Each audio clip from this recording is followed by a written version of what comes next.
Mm. All right. Well, CJ, now with your new producer duties, as we do the filtering before the pod, you are officially the fluffer. So for the first 80 seconds before we start the pod, you have to tell jokes to warm everybody up. There's no worse job in the world, by the way. There's not a single worse. Fluffer. It couldn't be worse. If you ever been to a multicam taping, it is you feel bad. You hate the person doing it, and also you feel so bad for them as they're doing it. Would you rather be a porn fluffer or a sitcom fluffer? Porn. Absolutely. Not a question. Not a question. People are tired and hungry, and they get like small, thin slices of pizza for like 6 hours.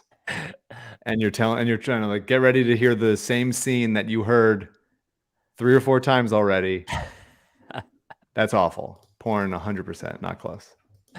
All right, CJ, you have 30 seconds to tell everyone a joke before. I got a good joke. The graphics card market right now. It is impossible to get a good graphics card. We were talking before the pod about PC stuff. Mike is a big computer guy, chat. I don't know if you guys knew that. He's notorious for being a business guy, finance guy. Well, he's also on the side a big PC guy, new computer. And it is so difficult to get a new graphics card now because of the chip shortage. Amen. So, he showed us. It's a big joke to me. The Rights to Ricky Sanchez podcast is presented by DraftKings Sportsbook. Sign up for DraftKings Sportsbook by using promo code RTRS. Love you, DraftKings. And brought to you by LL Pavorsky Jewelers, where Rights to Ricky Sanchez listeners go and get engaged. Love you, LL.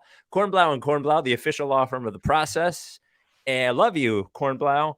And Stateside Urban Craft Vodka, official sponsor of the Corner 3 newsletter with Zoe and home of the Surfside iced tea and vodka.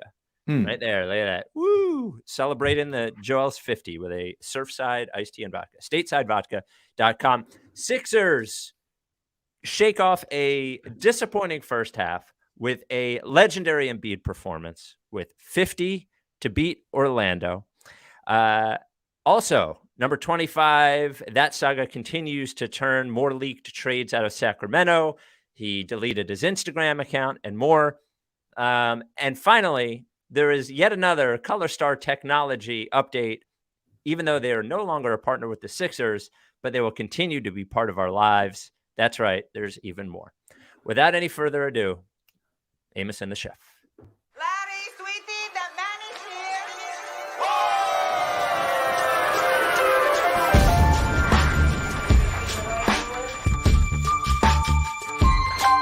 Say the name. I say the name. I say the name. We were right, y'all. We were right. Even when it went wrong, we were right. We was right, y'all. We were right. So say the name. Say the name. We were right, y'all. We were right. Even when it went wrong, we were right. We were right, y'all. We were right. So say the name. Say the name. Say the name.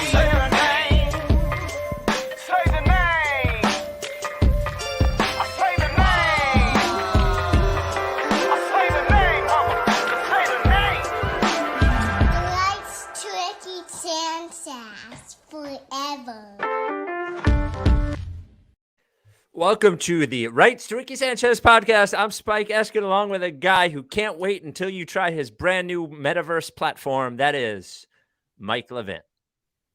Hello. Or Levin, as Zach Lowe might say. Oh, people say it wrong. It's fine. What a time we are living through. We do it every time. It's been a long few months of us just, I come in here with my Joel Embiid praise, and then we talk about some crazy shit. Podcast ends. A couple of days go by. Embiid plays incredible. We do it again. Yep. It's not bad. Yeah, could be worse. No, I think it's good. I enjoy it. I don't know. We could just copy and paste it at this point, but he is, 50 points in 27 minutes on 17 of 23 shooting, 15 of 17 from the line. Honestly, seemed easy. Seemed like he was like barely even trying, to be honest. So easy. And part of that is because Orlando is a really bad defensive team, and they're, it's Mo Bamba and the walking corpse of Robin Lopez. But he's doing this against everyone. They started doubling him before he even had the ball. They were doubling him just him being on the court. And then here comes a double as he starts to set up post position. And that just opens up so many easy threes for other players if they decide to hit them. He's so good. He's so good. He's the best player in the league right now. He's been doing it long enough to be he's not the best player in the league lately. He's been doing it for 2 months now. And it's unbelievable how good he is. He looks so comfortable going coast to coast, balance plus burst. And then he finishes smartly through contact. He takes the hit, creates space, still finishes. He's finishing through contact so much. He's not rushing through anything. I feel he's not rushing through anything. That's exactly what it is. Yeah, everything is at the exact right pace. Speaking of Zach, when we were on with him, it just seems like everything has slowed down to him in a way where he's just, it's just nothing's chaotic, nothing's too fast. He sees everything before it happens, and it is like watching a grown up playing with children. I know that sounds like a metaphor people have used before, but it definitely looks like that with him right now. Yeah. A little bit when his teammates are, obviously he had 20 points in the first quarter. Everybody else had nothing. And not only does it look like he's playing against children, it looks like some of his teammates. Sometimes it looks like if there was in 1957, you heard there's some ridiculous basketball prospect in the middle of the country where no one's ever seen him, and you just get there and all of a sudden it's a 7'2" guy with 5'7" teammates and the worst shorts you've ever seen, and they're just passing him the ball, and it's when he sits it's a nightmare, but when he's in there they're here, do everything. He's just so good, man. And I don't know if I imagine Nuggets fans feel this with Jokic because of how late they got him, and same with Giannis. There's a mythology to how these guys went from, both where they came from and where they were drafted.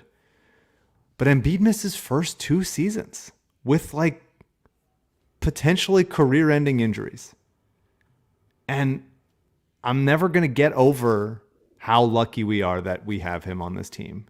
And we get to root for him. The Sixers are obviously a nightmare in so many ways and have been for so long. So, but it's hard not to focus on that. But he's just so good and so delightful to root for and follow his career and his growth and how much better he gets. So this is his second career 50-point game, exactly 50. He missed his last free throw, which was pretty funny, and then immediately just ran to the bench. At his chance at 51, which would have been a career high. I love that he didn't pass to Niang, obviously, when he was open in the corner. But there are only 2 other players in Sixers history who scored multiple 50-point games. And it's Wilt Chamberlain and it's Allen Iverson. And now it's Embiid. It's hard to fathom that we are getting to watch, that we are living through this player becoming consistently one of the best players in the league. And obviously he's worlds more impactful on the defensive end than Iverson was. And, you watch Embiid posted an Instagram video of him basically doing the exact same shit, the same shots and same motion as Kobe and Michael. Yeah, Hanlon posted that initially. It was cool. Yeah. And it's clearly that's a focal point. And it's obviously very impressive to see the side to side, to see them back to back hitting those shots. But he's 7'2". Yeah. And he's doing everything on defense. It's hard to fathom how good he is. It's hard to fathom that we are living through it, and try to have a sense of history as you're living through history. Especially when it's not just one crazy game, but this, every time we get to watch Embiid play basketball, we are watching history as he becomes more and more the most on his road to be the best player in Sixers franchise history. A franchise that is not the Hornets, they've been around a long time. There's been a lot of really good players who played for the Sixers in the last 70 plus years, and he's here now, and he might, if he keeps playing like this, he might just be the best player in Sixers history, and they owe it to him to try to get a championship for him, because this is incredible. Well, I went to look again because I looked 20 minutes ago. And first of all, it's good for you to give us perspective, because the one thing that this podcast always does is give the proper perspective on everything. It's not overreactive. It's not emotional. During the game, I noticed that Embiid was plus 1,000 at DraftKings Sportsbook to win MVP. Curry was plus 160, Giannis plus 300, Jokic was plus 850. Between the end of the game and now, DraftKings Sportsbook has adjusted the odds, and Embiid is now plus 800. So 2 weeks ago, he was plus 4,000. He is now, it was plus 1,000 an hour ago. Now he is plus 800 to win MVP. He's third behind Curry and Giannis, moved ahead of Jokic, ahead of Morant, ahead of Durant, who's now pretty much out of the running at DraftKings. So I at plus 1,000, I thought that was a good bet, and plus 800, I actually think it's a good bet as well. I mean, they have the same record as the Bucks, right? I think the Bucks will probably go to run in the second half. That would be my guess. But if Embiid does not get hurt, this is my state. If Embiid doesn't get hurt and the team keeps up the similar pace, it's his to lose. If he doesn't go ahead and miss a month or something, I think it's his MVP to lose. DraftKings also, NFL playoffs going on. Bet $5 to win 280 in free bets. They give you 56 to 1 odds if you're a new customer as they count down to Super Bowl 56. 56 to 1 odds if you're a new customer at DraftKings. Bet $5, get 280 in free bets. Same game parlays. Come on. Combine all different bets so you can be one of those people on Twitter that only tells people about the one that they won. Safe, secure, easy to use, based right here. Money goes in, money comes out quickly. Download the DraftKings Sportsbook app now. Use promo code RTRS to get 56 to 1 odds on any NFL team. Bet $5 and win 280 in free bets if your team wins.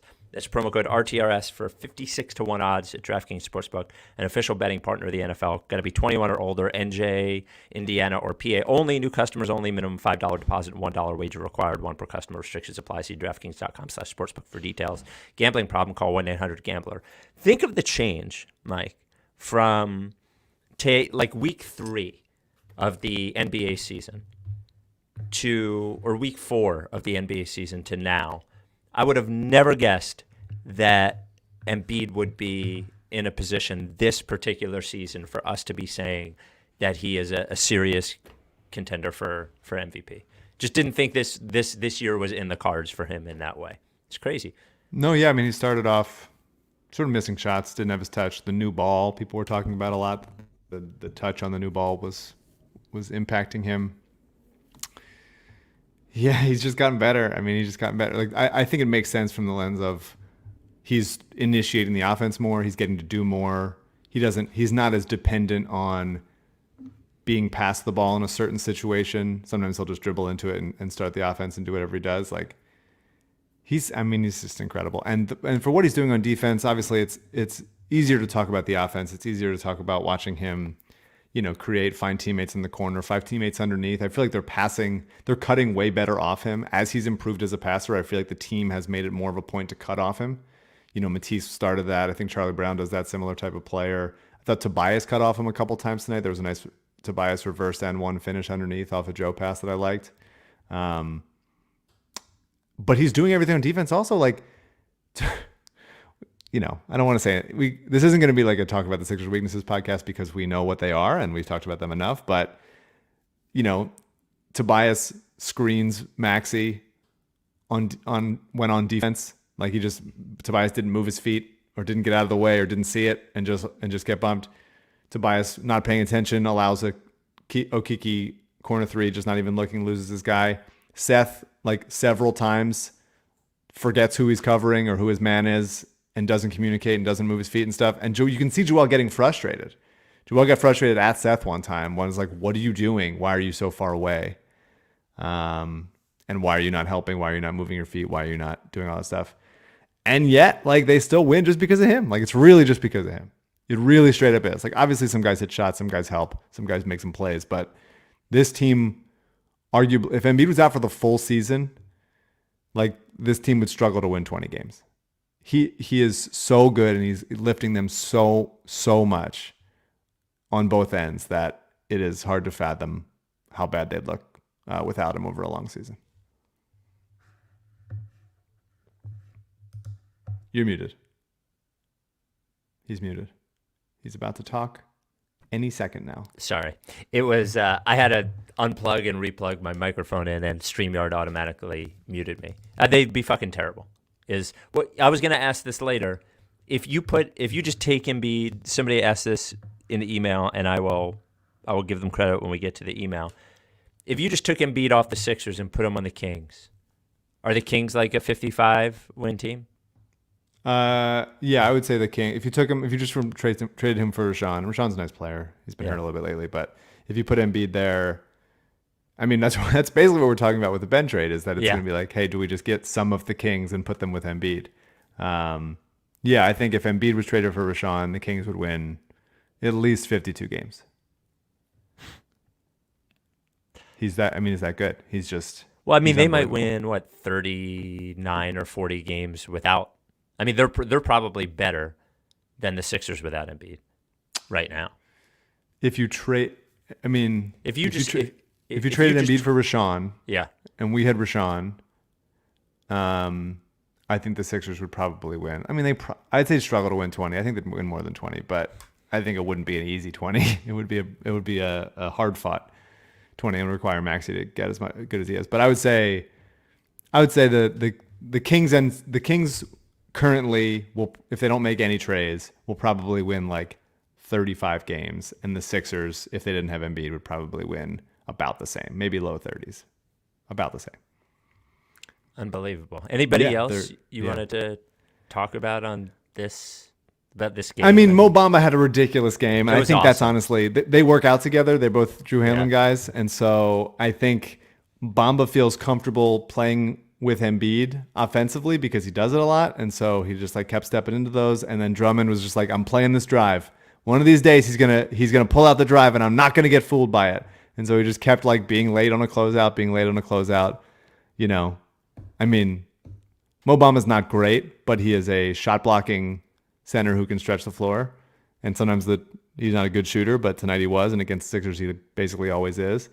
Had we had Mo Bamba, even the worst version of Mo Bamba, we beat Toronto in 2018 and win the championship. Just like you have to know that. We have to know that if we had Mo Bamba in 2019 instead of Greg Monroe and Amir Johnson and Boban, who I do love, we win the championship. Just simply having a guy out there to not be in the way of everyone else who would just like stretch the floor. The idea of him shooting would have won the championship. Just needed to say that. We got that out of the way. It's been a while since you said that. It's been a while. I got to bring it up every so often.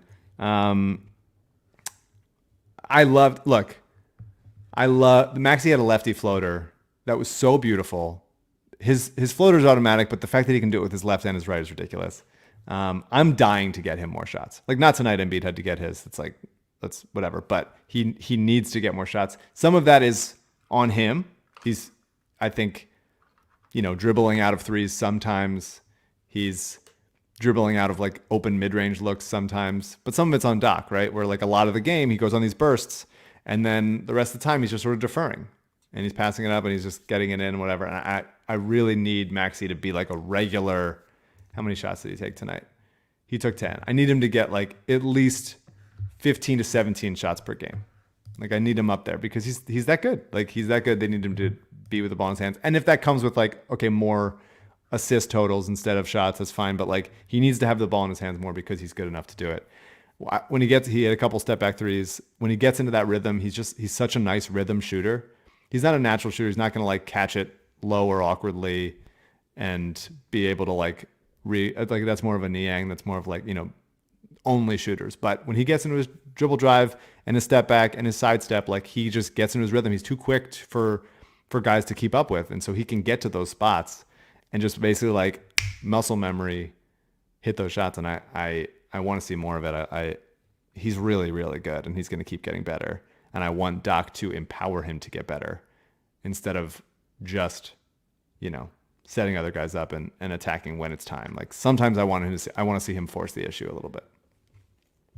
Yeah, I go back and forth with that stuff because I don't know what the right way to grow them all the time are. I mean, they're winning a good percentage of their games at this point. He's grown offensively pretty notably. He's become a much better shooter. Like maybe him picking his spots is as productive for him as it is for the team. I agree with you that 10 seems short.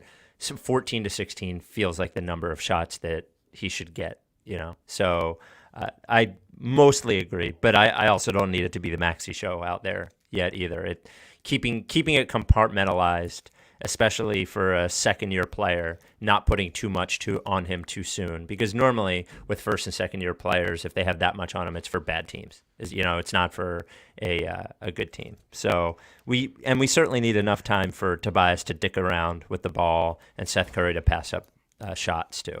Yeah, we need that. You gotta have that. I will say after Tobias just like leveled Maxey on a Cole Anthony drive, set a screen on his own player. The very next play, Maxey was like, "What the fuck is going on?" And then the very next, and that happened multiple times again. They had like 6 just wide open dunks because of miscommunication.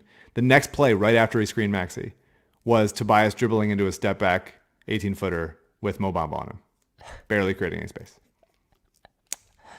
What are we doing? Yeah, he's in a bad place right now. He didn't have like a terrible game like on the Tobias adjusted scale. Like he had 21 points on 13 shots. That's fine. But like he's not. I mean, I need to walk away from the Tobias thing. We all have to. There was one possession where the Sixers, like 4 different Sixers, tried to post up on the same play. Well, that's old school. That's it. We've done that before. That's Horford level. Like, how are we? What's going on? The thing with Harris is, me. If everybody likes something, I don't like it. If that is you, that's me. It's just a natural reaction. I'm not here to defend Tobias at all. I can't do the pile on. I think it's once a game I look at him and I go, man, this motherfucker's making like $40 million. Like we said to him, all right, here's Tobias Harris. We got to give him the most money we're allowed to give any basketball player. That's right. As much as possible. The most. And he's not. What's the maximum donation allowed? And we're giving it to him. And I think if you were to put him on a lie detector right now, he would fucking obliterate the fans of this city. Like, I think. Oh, sure. I mean, I think a lot of people. I don't think that's surprising. I'm not saying it's special, but I can feel it coming from him. Like I can feel that don't fucking clap for me energy. I feel that oozing from him all the time. For sure. Yeah. For sure. And he's more measured in interviews after the game, whatever, which he does every night, and he can feel emotions during the game. But like, you just look at it and you're like, we're going to talk about Harrison Barnes as one of the pieces that comes back in a Kings trade. And you just look at Tobias and you're like, there are finite amounts of shots per game.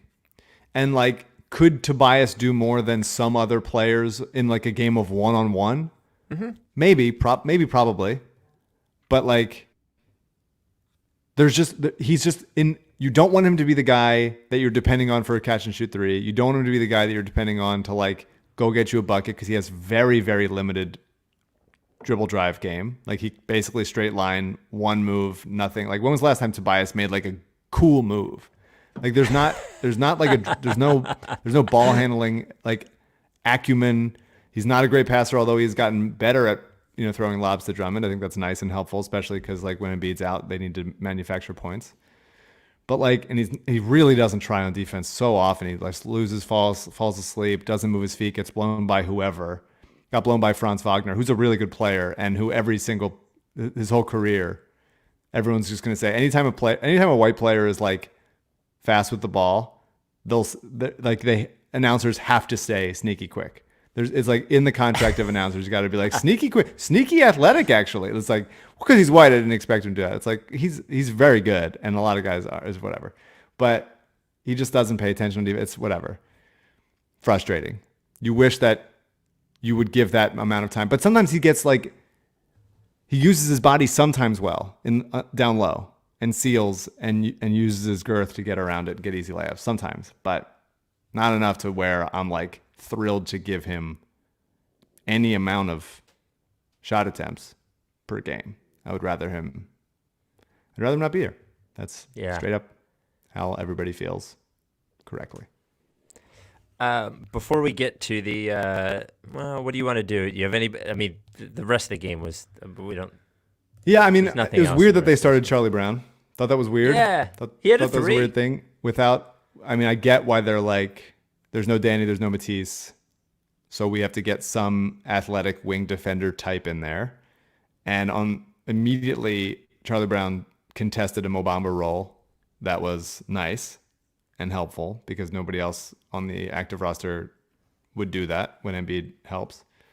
But it'd be also nice to have to give more minutes to Isaiah Joe, who's actually going to be a part of this team going forward. And I think Charlie Brown, there's so many guys like Charlie Brown. I appreciate him. I like that he's there. There's so many guys in the NBA that are athletic. What I like about Charlie Brown is that he doesn't think too hard. He's just just instinctual, quick, goes, move the ball, goes for the rebound, goes for a block. He's just letting it happen rather than everybody else in the team is has to do a math problem before they make a decision. And so that's nice to see. But you do wish that they didn't require a middle of the season two-way player to be such a starter, playing such a big role. Because maybe when Matisse is there, he probably won't play anymore. But it is. You wish there were more guys like this. Not that he's so many slow not guys that on this team. not that he's a bad athlete at all, because Isaiah Joe's not. But I would love to take Isaiah Joe and put him in Charlie Brown's body. That's fair. I think that's very fair to be I wish because Isaiah Joe is very good distance shooter, but so is Korkmaz, but so is Niang, and so is Seth.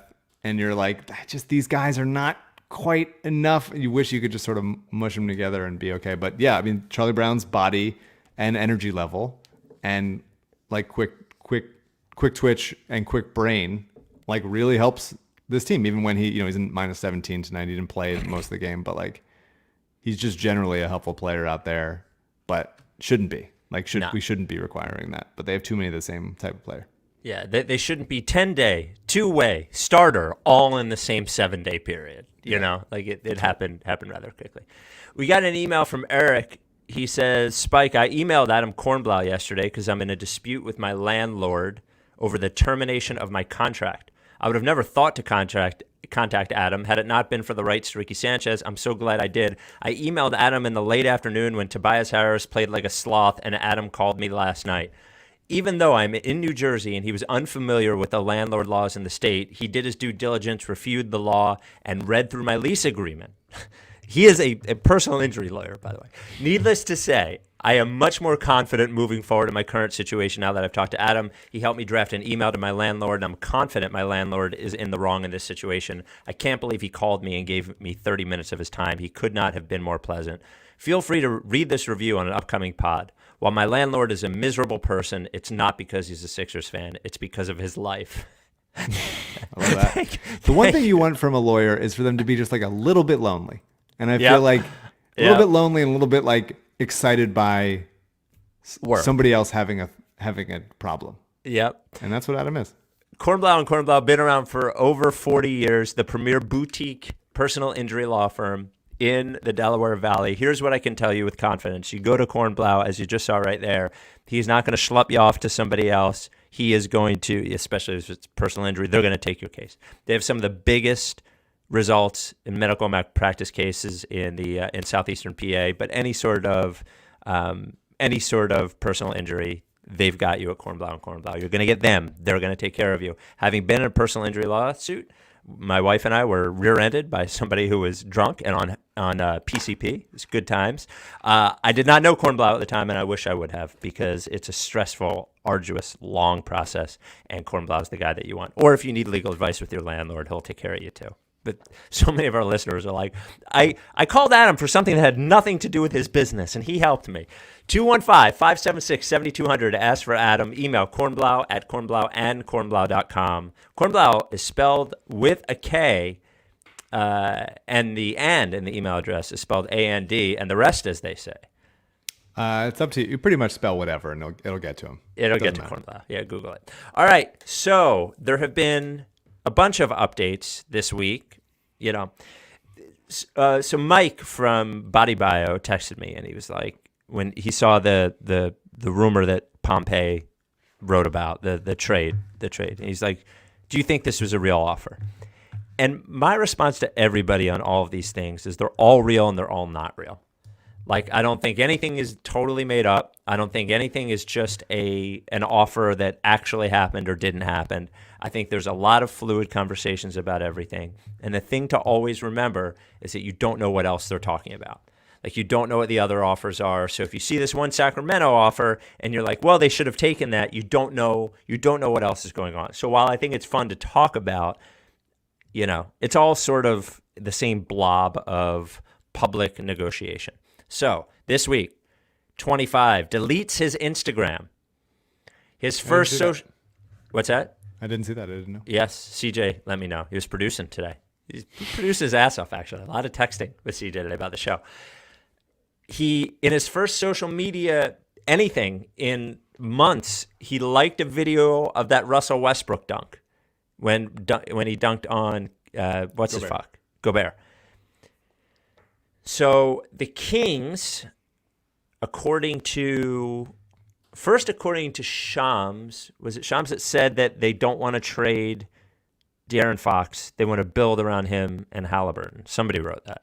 Yeah, it was Shams. There has been a bunch of Kings reports of like, we'll trade anybody. We don't give a fuck. We are bad. It is enough of this. Nobody is precious. Open house, come grab it.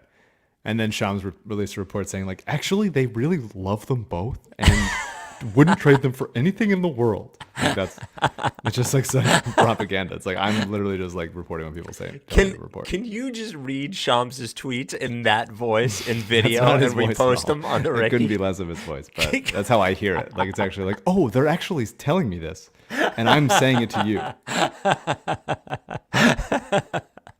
Okay. All right. That's going to be a segment of the pod. All right. So Pompey writes this, Keith Pompey. First, he set his 9/11 alarms for next year. That's right. And then he wrote this article. Kings linked to Simmons and Harris, but want to keep Fox. Oh, wait. No, hold on. Anyway, the trade he wrote about, I'm sorry, I'm taking from two different places. The trade he wrote about is that Sacramento had considered Buddy Hield, Tyrese Halliburton, Harrison Barnes, and 2 first-round picks for Simmons, Harris, and Thibault. Also, Pompey wrote that, like, they basically decided Thibault is almost untradeable, which I'm sure is incredibly untrue. Now, in my head, the Hield, Halliburton, Barnes, 2 first-rounders, and they take Harris off your plate. I don't know what else is out there, but Halliburton is very tradable.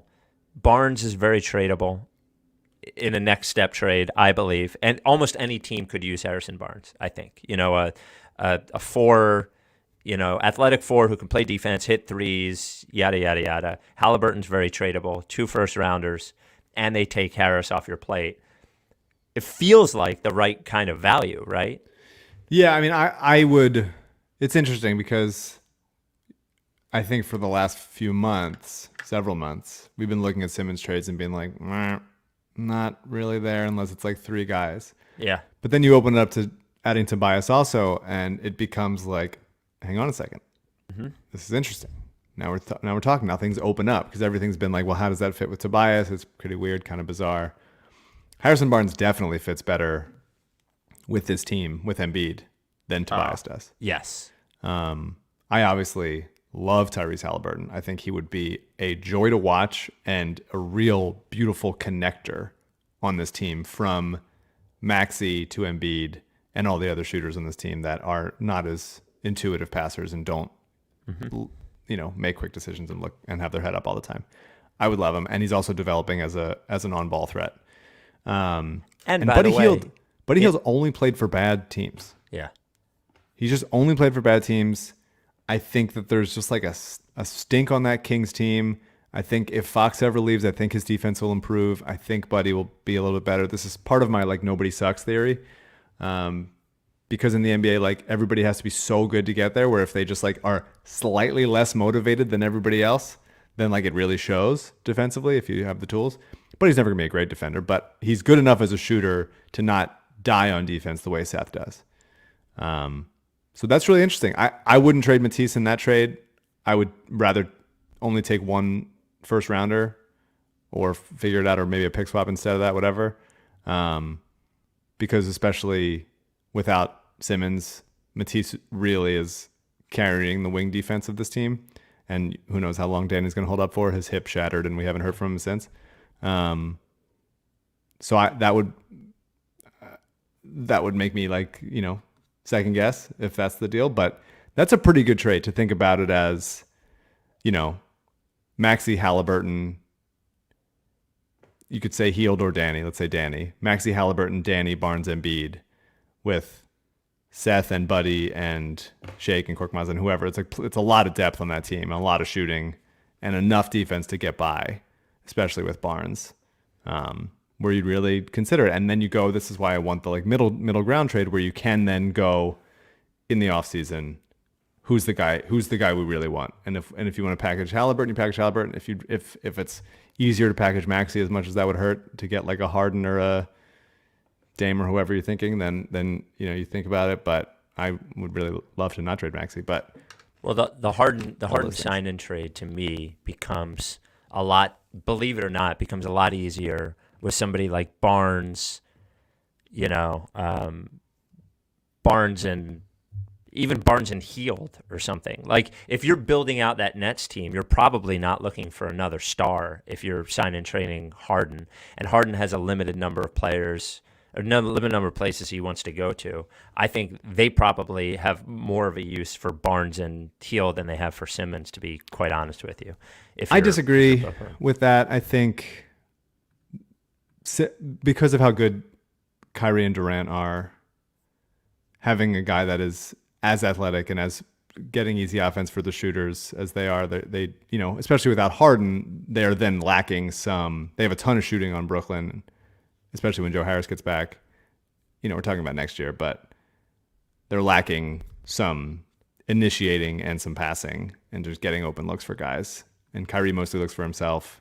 Durant, hasn't improved as a passer a lot, but still is, mostly looking for himself, rightfully so. And so it just makes it easier. Whereas like you can they have enough guys like Barnes and Hield, where I think that they would think that they could really hit another gear with Ben as the Draymond to the Durant and Kyrie. I don't think any team that's positioning itself to win a championship next year wants him on the team. I don't think you can take the shot. And if I'm Kevin Durant here in the last couple of years of the prime of my career, I'm not dicking around with a guy that just decided not to play because he was scared of getting booed. Like if I'm Durant, I'm not playing that game. The other reports this week from ESPN's Ramona Shelburne, I think this is no surprise to anybody. I think the sense is if it takes the entire season to trade him, if it takes all years for them to find a trade that's acceptable, he'd be prepared for that. So sitting the entire year, which I think we all agree could happen, right? I mean, could happen. Yeah. I think it's so hard to know from the outside, and maybe it's hard to know from the inside, like percentage wise. Daryl is like, it seems like when we keep talking about this, you hear more and more whispers about the Harden stuff being real. Mm-hmm.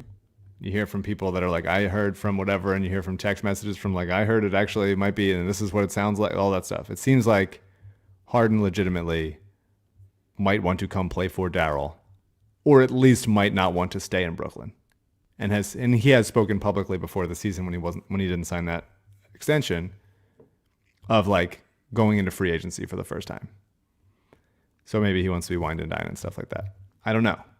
So you have to, Daryl's considering that. He's considering like how much is he hearing from Harden or Harden's camp? Not obviously Harden directly, but Harden's camp of like, how is he going to want to come here?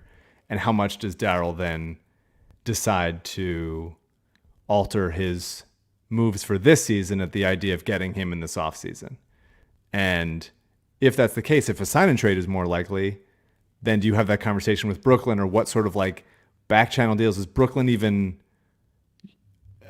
inclined to be honest probably not, about like what they would rather have in a deal where they trade Harden, because they don't want to trade Harden. They want to keep Harden. They don't want to trade Harden to the Sixers, certainly. So how does Daryl find out from Brooklyn or about Brooklyn? Would they be more likely to do what we just talked about, which is like, are they more likely to do a sign and trade for Ben, or are they more likely to do a sign and trade for these guys, like a Barnes and Hield or Halliburton or whoever? And it's just really interesting to think about all that stuff. Yeah. To like, how are you going to do that in the next less than a month before the trade deadline, where you're like, I want to help this team now. Obviously, Ben's not helping this team now. He's not going to play this season. He's already probably written off this season, whatever it is, or he's fine saying it, or his agent is leaking that he's fine to do it, just as like a, so nobody gets any ideas about trying to give him a call and ask him to pretty please play. How do you navigate that? And Embiid is playing like the best player in the league. So like, as much as he's saying we have it all here, we don't. The Sixers don't. This team has constructed, no matter how good Embiid is, someone else is going to have to do stuff, and they don't have enough. Depends on what your idea of all is. Do they have all the slow players? Yeah, so he's saying that, right? He's saying it, all the right stuff publicly. Who knows if he's actually pressuring Daryl a little bit more? But it seemed like that was like, I'm giving Daryl air cover to take as long as he needs. Yeah, because he's got the long game in mind, and he looks great. He looks really healthy. It's fine, but it's really interesting and nerve-wracking to think about a move that could be made now to help the team now because of how many weaknesses they have on the glass, pushing the ball, defense, quick decisions, passing, all that stuff. That also allows them to possibly get one of the best players in the league and pair him with Embiid, because they're not going to get one of the best players in the league in the next couple weeks. That's not going to happen. No. But seems unlikely. At this point, it seems very, very unlikely, almost impossible.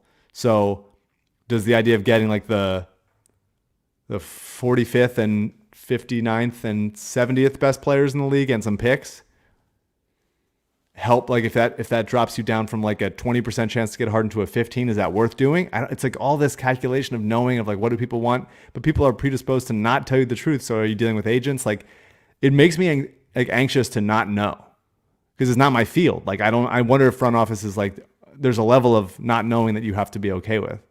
But it's just really interesting, and with how good Embiid is right now and how healthy he is right now, you don't know about Harden as much as you think you might know a little bit. You don't know a little bit, and if he does say like, I want to go to Philly, Philly's the place, then maybe it doesn't matter what you do at this deadline.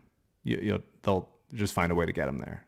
I don't know. The question is a 20% chance at an A better than an 85% chance at a B minus, or a C plus, So the question is do you, it's a bunch of math that you're guessing. But that's the thing, is it's not an either or, right? Well, but you're hoping that it's a both. You're hoping you're hoping that it's a both. Yeah. That you make a trade right now or before the deadline that gets you better right now, and also leaves the door open to trade whoever, whether you get from Ben or other people, or he just signs here and you just get everybody else out to trade him for like expirings or trade exceptions or whatever.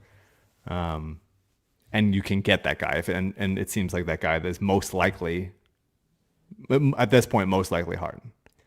Because it's not going to be, it's less likely that it's Dame, although they're considering, we'll see what Portland does. It's less likely that it's Brad Beal, although we'll see what the Wizards do. But at this point, it seems like the whispers are about it. It seems like you're like, it's Dame is the guy. So how can you help Embiid now this season? Because they're not trading Harden this season.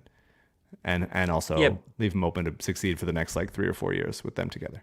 Beal is expiring, right? I mean, his contract's over. So after this year. And then the final thing that got written this week before we get to the Color Star update, Jake Fisher of Bleacher Report writes that the Pistons package of Jeremy Grant, Sadiq Bey, Kelly Olynyk, and a first-round pick, for example, was not met with enthusiasm by Philadelphia. This was an article about how Jeremy Grant is the jewel of the trade deadline. The thing that I'm a little worried about Grant, just in general, forgetting about this because I don't think they're not even going to think about doing this deal. We've known this for a while. Is like Jeremy Grant getting a taste of being a 21-point-a-game guy and liking it, I think is probably bad for him. Yeah, because he wants to get his shots up, man. he's a 13.5-point guy and just fucking awesome at it. But a 21-point guy, that does not pass the eye test. Not even a little bit. Yeah, I mean, it seemed, he left Denver. He left some money on the table or took about the same contract to go to Detroit from Denver. He's in the wilderness in Detroit. And he wants to I don't know if he wants to stay there or he thinks like Cade is getting in his way, but he wants to go somewhere where he can be like the guy or the second guy. And it's like, you go to Barcelona then, Jeremy. Like, you're not that guy. You're good enough to do some things, to do more than you were doing in Denver. But like, maybe he just wants to like wring as much points out of his prime as possible. But I really don't see it. It's an interesting trade. Like the Jeremy Sadiq Bay is really good, by the way. It's really cool. Just watching him like hoist threes, get better, play good defense, like he's gonna be a really nice partner for Cade for a long time. He would be helpful here as a big wing that can shoot and defend a little bit and make enough decisions with the ball. He's getting better at it. Also, obviously went to Nova. And Kelly Olynyk, again, another guy that if we had him on the team in 2019 would have won a championship, would have won several championships. Wouldn't have been stopped from winning championships. That package plus like 3 first-round picks from the Pistons, if they were like lightly protected or even not as much, I could have me interested because that could be enough. That's a good pick package. That could be enough to like really get somebody good with like the 3rd pick in next year's draft or something like that. That would be interesting to me, but I get why they passed on this because, we're not trying to get Jeremy Grant 25 shots per game. Beal is not expiring. He has a player option, so he'll probably decline it. He'll opt out. But not a quick, So before we get to Color Star, LL Pavorsky Jewelers is the original sponsor of the Ricky. More than 250 Rights to Ricky Sanchez listeners have bought engagement rings from LL Pavorsky. In fact, he went to romance a potential new sponsor today, and I think he romanced them. So not only... Oh, he did? I think he did. Not only, I believe, are they going to be a new sponsor, I think LL sold the 2 people that were on the call engagement rings. They're not even dating anyone. No. LL is just... Look, LL's not the 3rd member of the podcast. There is no 3rd member of the podcast. But if there were, he would be like at least 3rd or 4th in line to be that person. He tied for the sponsorette once, and he was the first... sponsor of the Rights to Ricky Sanchez podcast, and I adore that man. Just a wonderful man. And his store there, LL Pavorsky Jewelers, has been there for more than 30 years. He treats people the right way. When you go and spend all that money on engagement ring on jewelry, he's not sicking other people on you, other salespeople. He's not stressing you out. He's taking time with each and every person, which is the way you want if you're going to buy an engagement ring. People close to me have bought engagement rings from LL Pavorsky, including one Mike Levin over there, bought an engagement ring from LL Pavorsky. You should too. And with Valentine's Day on the way, even if you don't need an engagement ring, you go to LL if you just need a piece of jewelry. And as I've said before, and I'll say a million more times, you might think, I don't want to propose on Valentine's Day. That's cliche. Doesn't matter. Cliche is fine. Everybody likes being proposed to. Almost everybody. 707 Walnut is the store, but you need an appointment for an engagement ring. 215-627-2252. Lee at llpavorsky.com or tweet at him at llpavorsky. A generous supporter of our charities, Providence Animal Center, and coded by kids, LL Pavorsky Jewelers. Sir LL Capetian. What a great bridge to this. And we'll make this color star. Whoa. I hear myself both. CJ, this is I don't Metaverse. think that's going to work. Yep. Is that the CJ Metaverse? Just put us in the Metaverse like that. Oh, Jesus my God. Christ. Oh, my God. We're in the Metaverse now. Unbelievable. CJ, what are you doing? We were in the what are you doing here? Put us back. Put us back in the Metaverse. Wait, you can still hear yourself? I can hear myself now. Yes. But Before I heard myself it was both. some echo. It was definitely Metaspike for sure. Yeah, it was Metaverse me.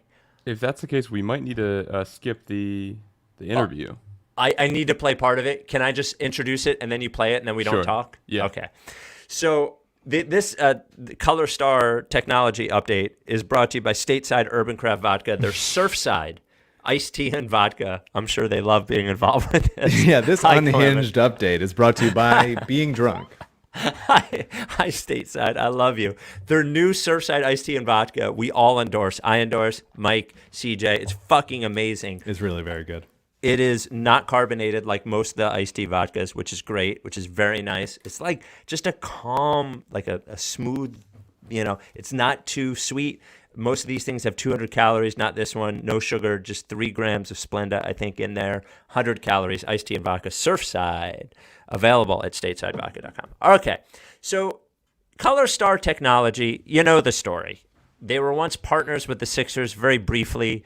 We and Defector guilted them basically into not being partners with Color Star Technology. Color Star was a cement company as recently as 2018, has become a metaverse company.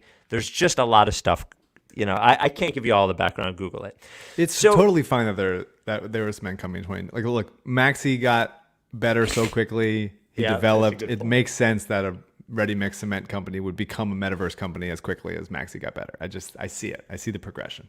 So you might be asking yourself, well, they've ended this partnership. Spike, you reported that they ended the partnership. Why are you still doing this? Well, this is not going away. This is part of our world now. Jared Maley is still investigating it. Defector is still writing about it. And Color Star, most importantly, Color Star has not stopped. They're pushing forward into the metaverse. So there are a few things that happened this week. The first one is Sir Lucas Capetian, or as we know, Sir Lucas Capetian, actually did a video interview. It is on YouTube. The name of the network, quote unquote, that interviewed him is SNN. Now, most of SNN's videos are interviews with like tech stock companies. I don't know.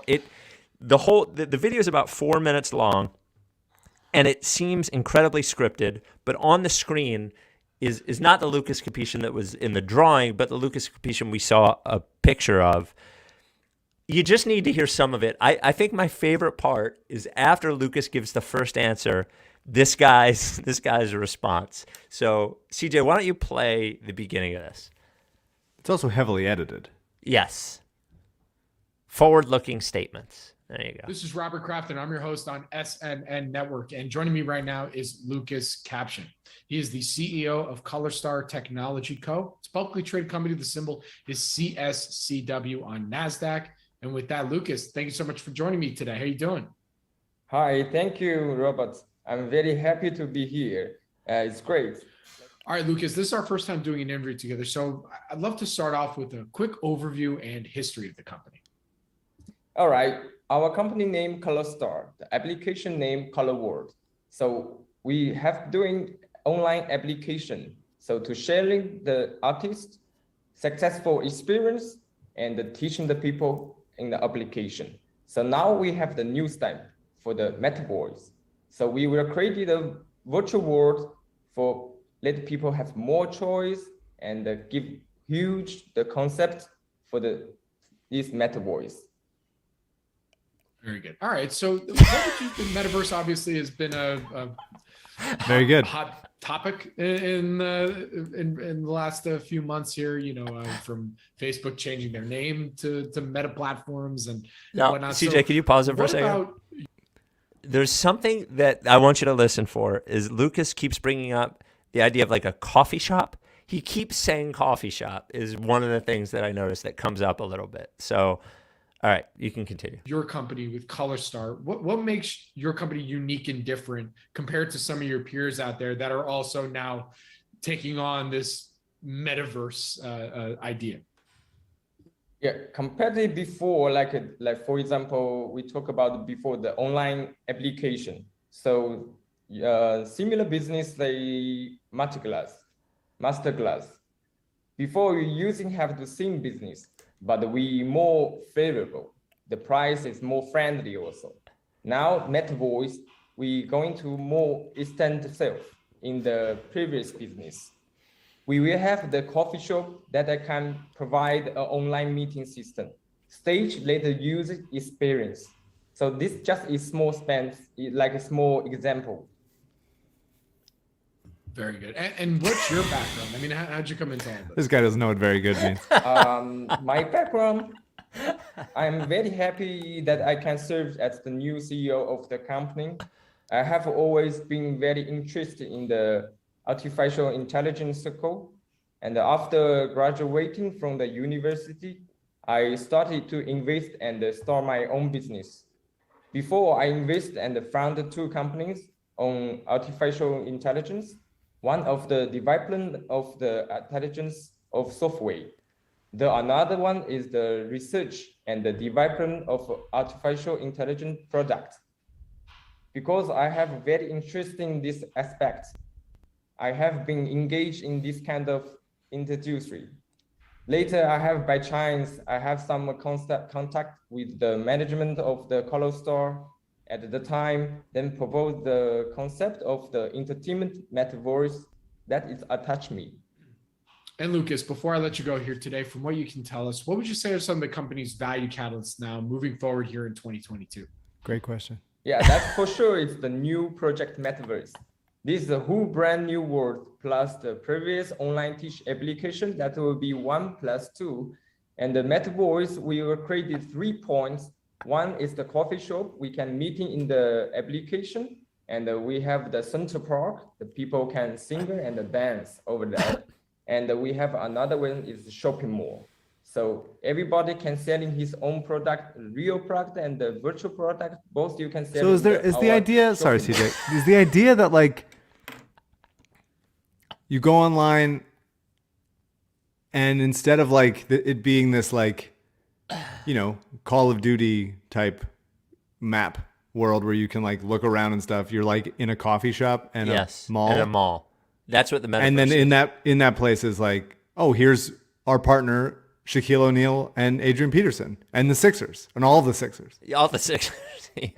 And that's good. We want that. We need that. Yes. We need to be able to that is the metaverse. Spend a bunch of money to do very little. Yeah. To make a thing that looks just like the thing that we have, but like sort of like the Dire Straits money for nothing video. It seems like it's very similar to like it seems like nobody knows what the metaverse actually is or what it does or what the value is of it. But like tech is the thing that people are like we got to think about tech. Like people are like excited about tech and just repeating words and no one actually knows what it is or what the point of it is. And they're like, look at all this. We're going to get people and they're going to get their friends and then they'll be hanging out in the coffee shop in the metaverse and everybody wants it. Obviously. The metaverse and crypto, rich people ran out of shit to drive the price up of. So this is what they're like, let's just have a thing that barely even exists. So obviously there was like a bit of a language barrier here. It's good. It's something to know that the other videos on this channel with SNN, with this interview are about an hour long. This one is about 4 minutes. Yes, and very heavily edited. Also, SNN network. So there's like, it's too many ends, first of all. None of the ends, there's 2 ends in the thing and none of them's network. What are we doing? Also, didn't Defector talk about, okay, go ahead, you do it. Well, so Defector got a letter.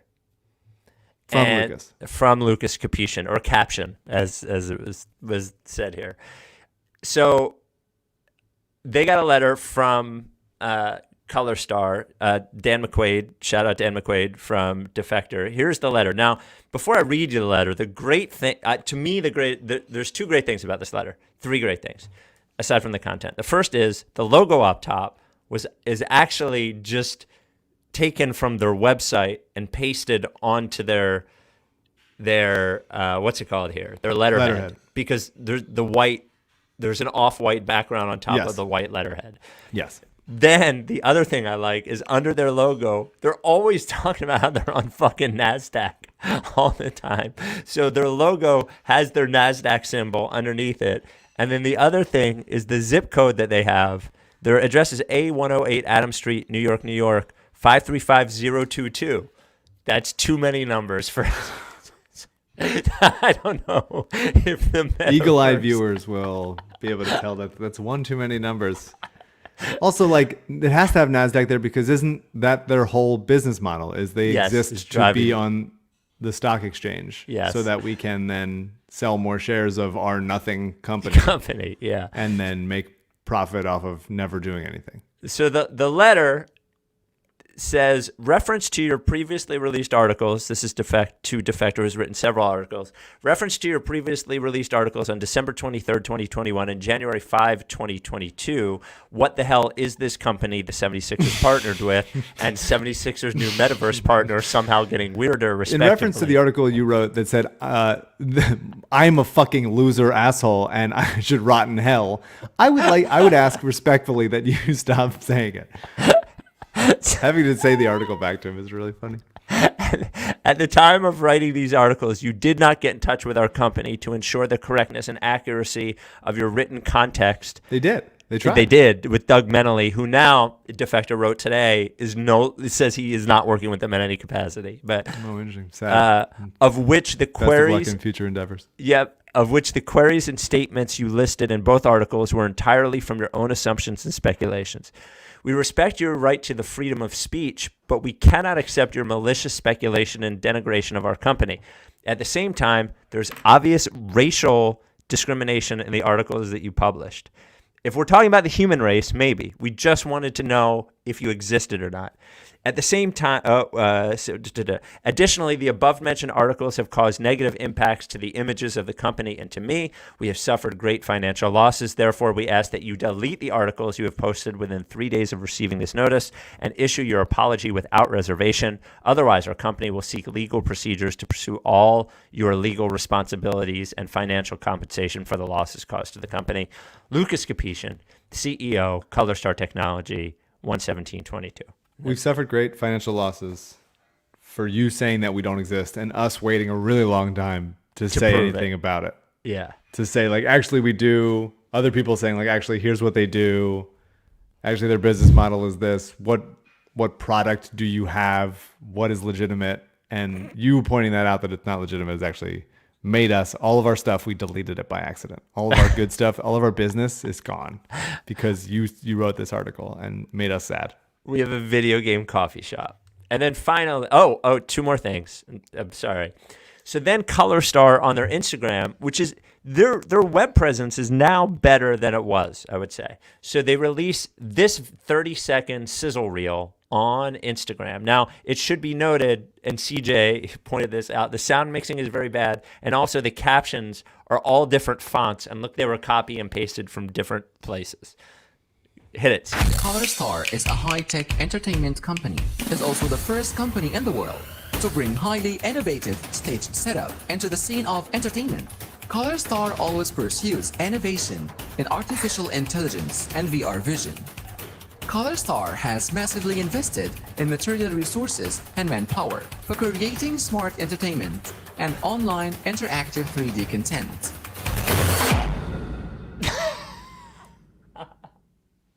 It's really hard to... So many legitimate companies like this also say this level of bullshit. So it's really hard to know, right? Like, what are they going for? Like, how it wouldn't be hard for them to be a little bit more legitimate and just sound like all these other fake bullshit companies that, like, we take your money and, like, you don't really get, we're consulting. It's like, this is a bit. Bullshit. It's like they're trying. Like, this is so off that you have to notice how off it is. And obviously some of it is like a language barrier, and that's not, that's not the most egregious thing about it, is that, like, oh, okay, so clearly people that English isn't their first language because they're located in a different country are not using it correctly. That's fine. But, like, after this long and this many mistakes and this many people, and Sir Lucas Capetian might not even be Sir Lucas Capetian, that might be the other guy. Yeah. It's just like, there's the smoke is not even, I mean, it's not even smoke. We're all coughing and dying because we're on fire. If the language barrier was in an interview with somebody from ColorStar, completely understandable. But if you're doing a partnership with the Sixers to release the metaverse in the United States, the fact that, like, there's a lot more going on here than language barrier, For right? sure. Who is the guy who shook Chris Heck's hand? And what does he have to say about it? And have they shook hands since? Right. So then I feel like Chris Heck's hand needs answers. So finally, Poor Chris. So finally, J.R. Maley texted me today. He was like, hey, I found out who Lucas Capetian is. He's not Lucas Capetian at all. So JR reports on Twitter today, there's a lot, that Color Star, you can go to the next one there, CJ. Basically, Lucas is a, Lucas's name is, wait, what is it again? Eason Wang. Is that what it is? Yeah. But yeah, there's a lot here. There it is, I think. Here he is. Eason Wang. So whatever. So JR, if you go to JR's Twitter, Maley JR, basically I'll wrap this up. He finds out that Eason Wang is a guy that is in Dubai and working for a company called Star something. Not Color Star, but like Star Wars or something like. And he finds this Eason Wang, Starway, and he finds this Eason Wang on WhatsApp, and he goes, hey, are you Eason? And the guy's like, yeah. And he asks him, do you know who Lucas Capetian is? And the guy's like, no. And he says, is this picture you? And he says, yes, that picture is me. And he goes, is this picture also you? And he said, yes, that picture is me. And he said, but you don't know anything about Color Star or Lucas Capetian. And then the guy deleted his WhatsApp account.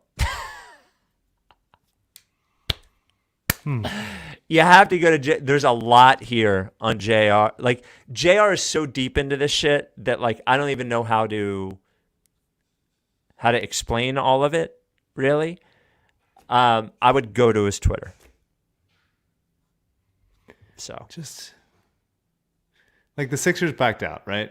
And I Yes. think from the Sixers' perspective, they're like, we're never saying anything about this again. yes. We will not say a single word. We're not even going to call Embiid a superstar because people will think about Color Star when we say that. Yeah, And that's wrong. Like they should have to answer for how royally pantsed they got by people that are really not good at this. And it doesn't matter. Like, obviously, it doesn't matter to the basketball team, but like, well, I don't know what they could even say. they should say, like, they could say like our bad, like anything. Like Chris Heck going around making like press conferences talking about New Philly, like hasn't, has stepped in shit a bunch of times when he's been here, Boathouse Row. And it's like, just, I think that there would be like, people are going to keep talking about it because this is insane. There should be a level of like, understand if he just goes like, look, we didn't do our due diligence. Our bad, no harm done. It's over. Don't know what they are. We got some bad intel. We screwed up. Like there'd be like a level of, I don't know. I think their concern, and I don't know that, like I obviously have some information here and not all the information.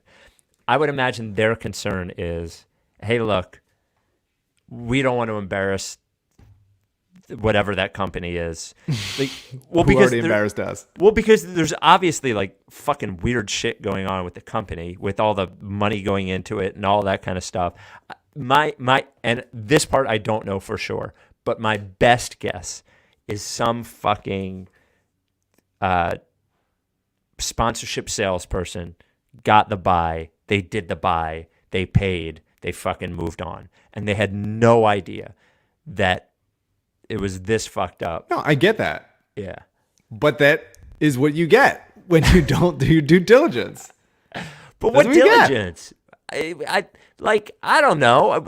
I've said this before, but we don't, if an advertiser comes to us, we don't go and make sure that they exist. We just make sure the check clears.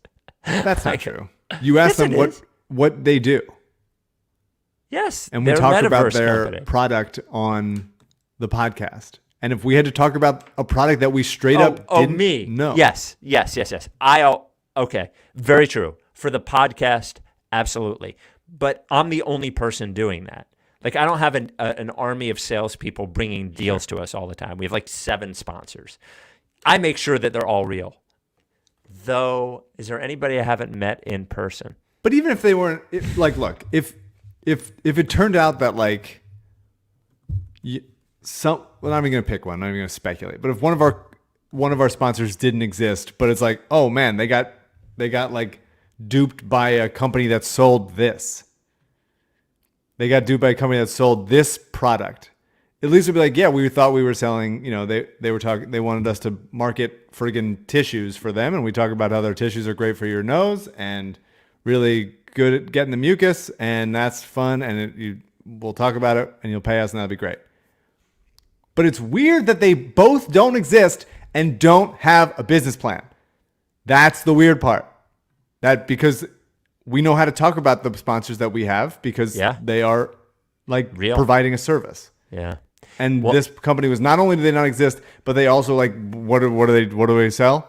Well, they're selling like a fake kind of half video game, and we're gonna be they're gonna be there. George Niang in the fucking metaverse. We're promising Niang for $100,000. We're gonna promise Niang for the metaverse. Okay, fucking sure. Yeah, like you can't be both. You can get duped by someone, or you can have a company that doesn't exist, but you can't be duped by a company that doesn't do anything that also doesn't exist. Can't. I mean, you did see that the company that is on their jerseys, Crypto.com, had $15 million in Ethereum stolen from it, and then now that money is being laundered via another program called Tornado Cash. So there you go. All cool. What a cool team.